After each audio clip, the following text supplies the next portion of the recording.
Hello बच्चों, चलिए प्रश्न पढ़ते हैं। एम द्रव्यमान के एक ब्लॉक को चित्र में दर्शाए अनुसार एक्स लंबाई तथा थीटा आनति के एक कितने आनत तल के शिखर पर छोड़ा जाता है। क्षैतिज सतह खुरदरी है। यदि ब्लॉक क्षैतिज सतह पर डी दूरी तय करने के बाद विराम में आ जाता है, तब ब्लॉक तथा घर्षण सतह के मध्य घर्षण गुणांक है बच्चों। चार विकल्प दिए गए हैं बच्चों, बताना कौन सा विकल्प सही है। तो आइए बच्चों प्रश्न के लिए मुख्य उदाहरण की चर्चा करते हैं। तो देखिए बच्चों, मुख्य उदाहरण से पहले एक बार प्रश्न पर चर्चा कर लेते हैं बच्चों। बच्चों ये चिकनी सतह, इसका घर्षण गुणांक बच्चों शून्य है।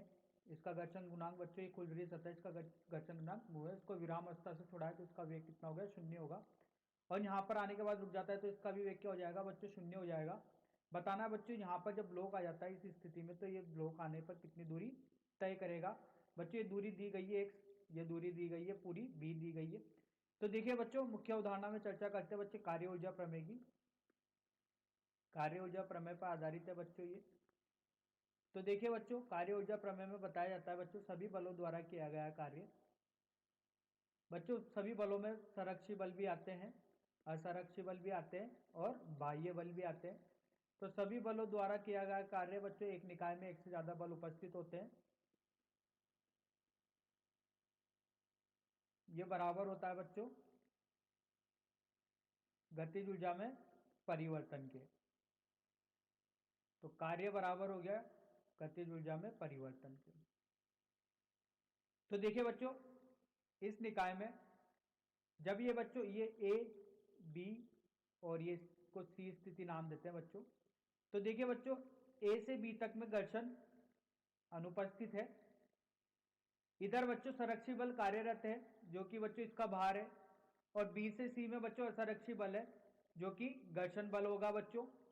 तो देखिए बच्चों, निकाय में घर्षण बल भी उपस्थित है जो कि असंरक्षी बल है, और संरक्षी बल भी उपस्थित है। तो देखिए बच्चों, अगर ये दूरी की बात की जाए तो दूरी इसको लेते हैं बच्चों, ये एच दूरी लेते हैं। तो देखिए बच्चों, यहां से प्रश्न के हल पर चलते हैं। तो साइन थीटा बराबर होगा बच्चों एच बटा एक्स। तो एच बराबर होगा बच्चों एक्स साइन थीटा।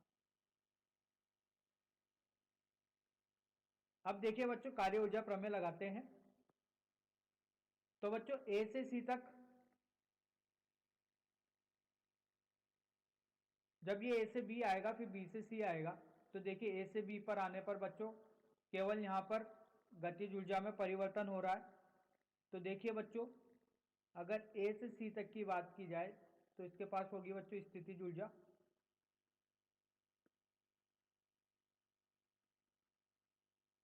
देखिए बच्चों, अगर बी और सी को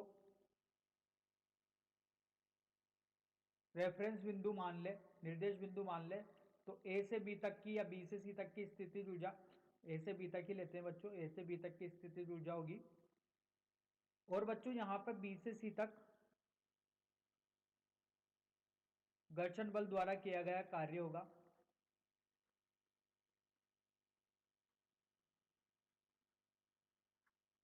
तो आइए बच्चों कार्य ऊर्जा प्रमेय लगाते हैं। देखिए कार्य ऊर्जा प्रमेय लगाने पर मिलता है, कार्य ऊर्जा प्रमेय यहां लिखते हैं बच्चों। देखिए कार्य के कौन से बल के द्वारा हो रहा है बच्चों, घर्षण बल के द्वारा हो रहा है बच्चों। ए से बी तक को कोई कार्य नहीं है, तो ए से बी तक तो बच्चों कार्य जो है वो शून्य है।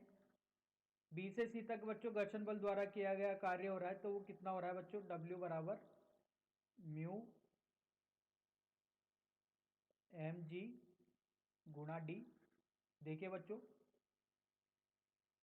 यहां पर अविलंब प्रतिक्रिया बल ये एम जी, एन किसके बराबर हो गया बच्चों, एन बराबर हो गया एम जी के। तो एफ बराबर होता है बच्चों म्यू एन, तो ये हो गया म्यू एम जी। और बच्चों कितना चल रहा है ये, इसको माना बच्चों ये डी चल रहा है, तो बच्चों बी नहीं है यहाँ पर बच्चों, ये डी है, गलत लिखा हुआ है बच्चों, डी है। तो ये कितना चल रहा है, डी चल रहा है।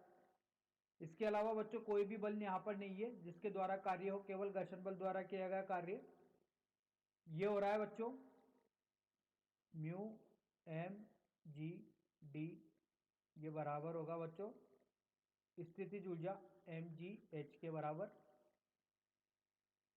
तो mg से mg कट गया बच्चों,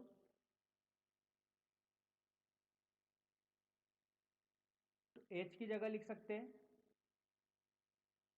यहाँ पर आएगा h की जगह, देखिए इस समीकरण नंबर इसको एक नाम दे देते हैं, ये आएगा x साइन थीटा, और यहाँ पर बच्चा म्यू डी, तो म्यू बराबर हो गया बच्चों x साइन थीटा बटे डी।